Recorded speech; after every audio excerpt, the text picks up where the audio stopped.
Hello everybody, welcome to my class today. আজকে actually আমরা যে সেকেন্ড মান্থলি টেস্ট হলো ক্লাস 10-এর লাস্ট 6th অগস্ট, তো সেটার মডেল অ্যান্সার সেটা তোমাদেরকে করাবো আর কি। মডেল অ্যান্সারটা দেখো, প্রথম কোশ্চেনটা ছিল তো তাদের বিনিয়োগের অনুপাত দেওয়া ছিল 3:4:5 এবং বিনিয়োগের সময় সেই অনুপাতটা দেওয়া ছিল 6:3:2। তাহলে রেশিও অফ প্রফিটস হবে গিয়ে তোমার যেমন যদি ধরো তুমি এটা 3 মাস 4 মাস 5 মাস, জাস্ট ফর এক্সাম্পল ধরে নিতে বলছে, এটা ধরো 6 টাকা 3 টাকা 2 টাকা, সরি টাইম তো 6 মাস 3 মাস 2 মাস ধরো। তাহলে এবার ধরো 3 টাকা যদি 6 মাস খাটিয়ে যে লাভ পাওয়া যায়, তো 1 মাসে সেটা পেতে গেলে 18 টাকা ইনভেস্ট করতে হবে। তাই 3x6, 4x3, 5x2, এখান থেকে আলটিমেট রেশিও বেরোচ্ছে 9:6:5, মানে অপশান এ 9:6:5 এটা হবে, ঠিক আছে। আচ্ছা, এবার 1.2, সেখানে তোমাকে দেওয়া ছিল x=7/5 + 3√2। তো এটাকে র্যাশনালাইজ করলাম, 5 - 3√2 হলো, তাহলে x - 5 হচ্ছে -3√2, তাহলে স্কোয়ার করে দিলে এটা 18 হবে, অপশান এ 18। আচ্ছা, এখানে তোমার বিএসি কোনটা দেওয়া ছিল 50°, তাহলে বিওসি অবভিয়াসলি 100° হবে। তাহলে ওসিবি কী হবে, 180 থেকে 100 বাদ দিয়ে তার হাফ করতে হবে 40°, তাহলে অপশান সি 40°। আচ্ছা, 1.4, এখানে ব্যাসার্ধটাকে 50% বাড়ানো হয়েছিল। তো প্রাথমিক ব্যাসার্ধ যদি আর হয়, তাহলে প্রাথমিক আয়তন V1 হচ্ছে 4/3πr³। তাহলে তাকে 50% বাড়ালে সেটা হয়ে যাবে 3r/2। তাহলে পরিবর্তিত আয়তন হচ্ছে 4/3π × 3r/2 এর হোল কিউব। তাহলে এই যে 3/2 এর হোল কিউব 27/8, এটাকে আলাদা করে নিলে বাকিটা পড়ে থাকছে V1। তাহলে এবার V1/V2 হচ্ছে কি 8/27, তাহলে অনুপাতটা হচ্ছে 8:27, এটা অপশান এ 8:27 হবে। আচ্ছা, তারপরটা ছিল 2 sin θ cos θ = 1। তো 1কে যেন তোমরা sin square θ + cos square θ লেখা যায়, সেখান থেকে sin square θ + cos square θ -2 sin θ cos θ = 0, ঠিক আছে। তো তাহলে এখান থেকে sin θ - cos θ হোল স্কোয়ার = 0, তাহলে sin θ - cos θ = 0, এটা 0 অপশান, মানে অপশান বি 0। আচ্ছা, এবার শূন্যস্থান ছিল sin square alpha + cos square আলফার ন্যূনতম মান কত জানতে চাওয়া হয়েছিল। আচ্ছা, sin square alpha + cos square alpha, তাকে লেখা যায় sin alpha - cosec alpha whole square + 2 sin alpha × cosec alpha, এ পার্টটা 1, তাহলে 2 হয়ে গেল। এবার দেখো sin alpha - cosec alpha whole square, এটা বাস্তব রাশির বর্গ, সেটার গ্রেটার = 0 হবে। দুদিকে 2 যোগ করলাম, তাহলে গ্রেটার = 2 হলো। আর দেখো sin alpha - cosec alpha whole square + 2, সেটা actually sin square alpha + cos square alpha, সেটা গ্রেটার = 2, তার ন্যূনতম মান 2। আচ্ছা, তারপরেটা দেখো, দুটো চোঙ তাদের উচ্চতা সমান, আয়তন অনুপাত 25:36 ছিল, তো ব্যাসার্ধ অনুপাত চেয়েছিল। তো ব্যাসার্ধ দুটো R1 আর R2 ধরে নিয়েছি, তাহলে আয়তন অনুপাত হচ্ছে কি R1² / R2², কারণ পাই এইচটা কেটে যাবে। তো R1:R2 হচ্ছে 5:6, তাহলে এটা হচ্ছে 5:6 হবে, ঠিক আছে। 5:6 হয়ে গেল। এরপরটা ছিল কোনো দুটো পরস্পর সমান্তরাল জ্যা, তাদের মধ্যবিন্দু সংযোগ রেখাংশ, সেটা অবশ্যই কেন্দ্রগামী হবে। আচ্ছা, তারপরে 2.4 ছিল একটা দ্বিঘাত সমীকরণ ছিল, যার বীজদ্বয় বলা হয়েছিল পরস্পর অনন্য। তাহলে কী হচ্ছে, ওদের বীজদ্বয়ের গুণফল যেটা, সেটা কত 1 হবে। তো 1 হওয়া মানে k² - 6 = k, তাহলে k² - k - 6 = 0, এটাকে উৎপাদক করলে k - 3 k + 2 = 0, তাহলে k এর মান হচ্ছে 3 আর -2, তাহলে k এর সম্ভাব্য মান হচ্ছে 3 আর -2। তাহলে কোশ্চেন নাম্বার 2 কমপ্লিট হয়ে গেল। এবার আমরা কোশ্চেন নাম্বার 3-তে আসছি।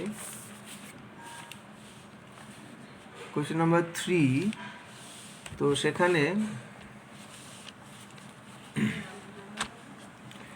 সেখানে একটা দ্বিঘাত সমীকরণ যার যার তোমার সহগগুলো মূলত দেওয়া ছিল। তো এরকম একটা দ্বিঘাত সমীকরণে একটা বীজ দেওয়া ছিল 3 - √7। তো আমরা নিশ্চয়ই জানি, এটা আমরা ক্লাসে বলেছি বহুবার, সেটা হচ্ছে কি একটা দ্বিঘাত সমীকরণ যার সহগগুলো মূলত, তার যদি কোনো ইরেশনাল রুটস থাকে তাহলে অবশ্যই তাহলে কনজুগেট পেয়ারে থাকবে, ঠিক আছে। তাহলে একটা 3 - √7 যখন একটা 3 + √7 হবে, এটা পেয়ে গেলাম। এবার তাহলে বীজদ্বয়ের যোগফল কী হবে, 3 - √7 + 3 + √7 6।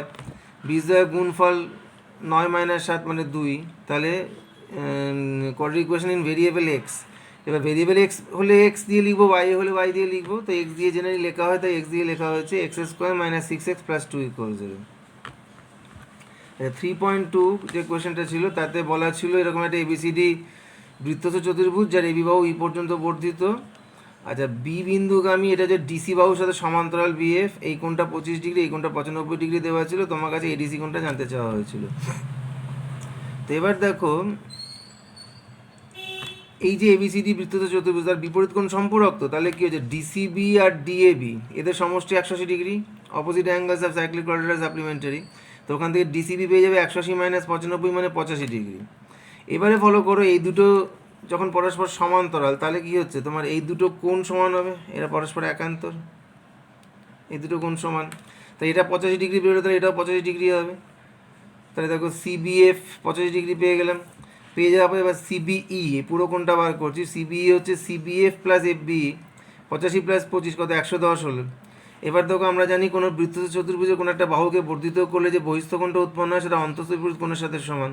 তাহলে সিবিই যে কোণটার মাপ হবে সেটা এডিসির সাথে সমান হবে, তাই এডিসি তাহলে 110 ডিগ্রি হয়ে গেল।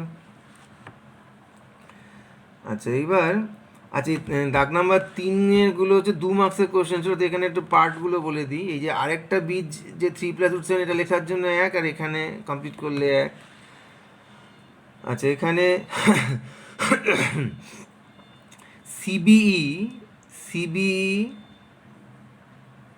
সিবিইর আগে সিবিএফ বার করতে পারলে তুমি এখানে 1 পাবে, তারপর সিবিই বেরোলেই অটোমেটিক এডিসি পেয়ে যাচ্ছে, তাহলে এখানে আরও 1 পাবে।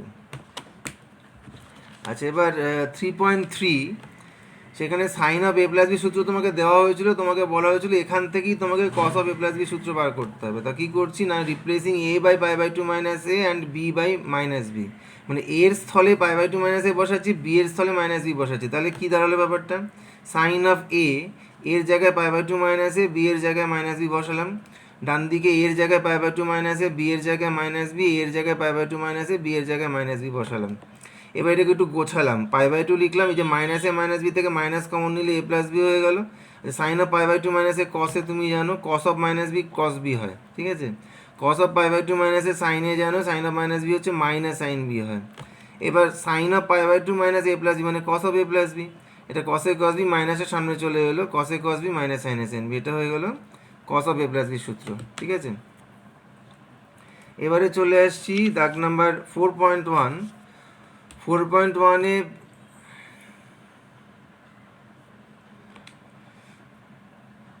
৳5,000 ধার নেওয়া হয়েছিল। এবার 18 মাসে শোধ দেওয়ার কথা বলা হয়েছিল এবং 6 মাস অন্তর ব্যক্তি 1,800 করে শোধ দিচ্ছিলেন। তাহলে এবার শেষ মানে 18 মাসের শেষে কত টাকা দিলে তার পুরো ধার মুক্তি ঘটবে, এই হচ্ছে প্রশ্নটা ছিল। তাহলে প্রথম 6 মাসের দেয় সুদ কত হবে, 5,000 × 6 মাস মানে 6/12 বছর, আর 12% সুদের হার ছিল, এখান থেকে $300 বেরোলো। এবার দেখো, ওর ধার ছিল 5,000, ওই 6 মাসের সুদ হলো 300, তাহলে এখন ওর টোটাল ধার কত, 5,300। এবার ও 1,800 শোধ করছে, তাহলে অবশিষ্ট যে অংশটা তার উপরে পরের 6 মাসে সুদ গণনা হবে। তাই principal for the next 6 months মানে পরবর্তী 6 মাসের জন্য আসল, সেটা হচ্ছে 5,000 + 300 - 1,800 মানে 3,500 টাকা। এটা হয়ে গেল। এটা হয়ে গেলে পর এইবারে যে now interest accrued in the next 6 months, মানে পরবর্তী 6 মাসের সুদ কী হবে, 3,500 টাকা এখন আসল, 6 মাস মানে 6/12 বছর, সুদের হার 12%, ওখান থেকে হিসাব করলে 210 টাকা হলো। এবার now principal for the last 6 months মানে শেষ যে 6 মাস সেখানে আসল কত হবে।